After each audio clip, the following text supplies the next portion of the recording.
Now, let me just comment first of all on the fact that I can't get the networks to break in on all kinds of other discussions. I was just back there listening to Chuck. He was saying it's amazing that he's not going to be talking about national security. I would not have the networks breaking in if I was talking about that, Chuck, and you know it. Wrong channel.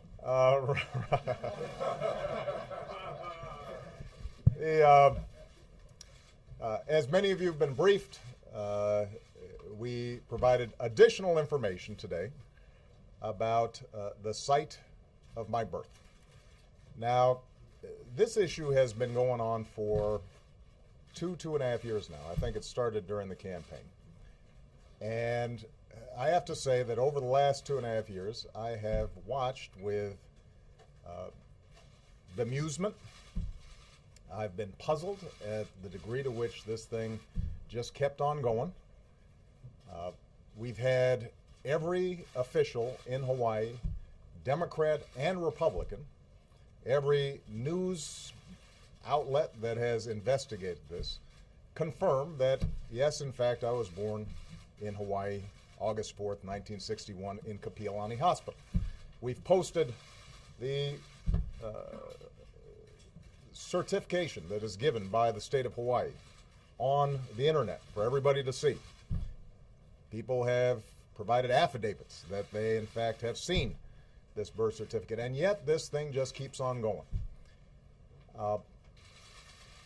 Now, normally, I would not comment on something like this because obviously there's a lot of stuff swirling in the press at any given day, and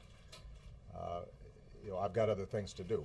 But 2 weeks ago, when the Republican House had put forward a budget that will have huge consequences potentially to the country, and when I gave a speech about my budget and how I felt that we needed to invest in education and infrastructure and making sure that we had a strong safety net for our seniors, even as we were closing the deficit, during that entire week,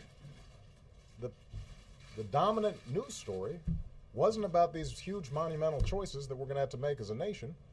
It was about my birth certificate. And that was true on most of the news outlets that were represented here. And so I just want to make a larger point here. We've got some enormous challenges out there. There are a lot of folks out there who are still looking for work. Everybody is still suffering under high gas prices.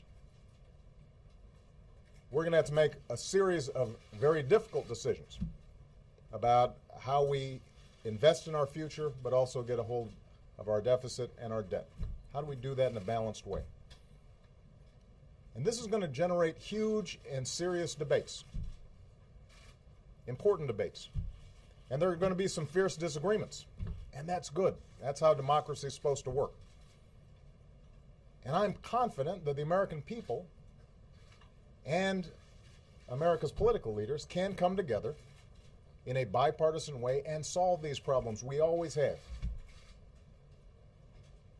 But we're not going to be able to do it if we are distracted. We're not going to be able to do it if we spend time vilifying each other. We're not going to be able to do it if we just make stuff up and pretend that facts are not facts. We're not going to be able to solve our problems if we get distracted by sideshows and carnival barkers.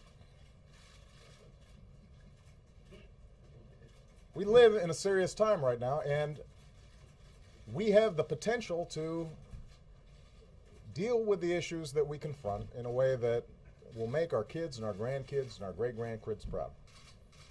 And I have every confidence that America in the 21st century is going to be able to come out on top just like we always have. But we're going to have to get serious to do it.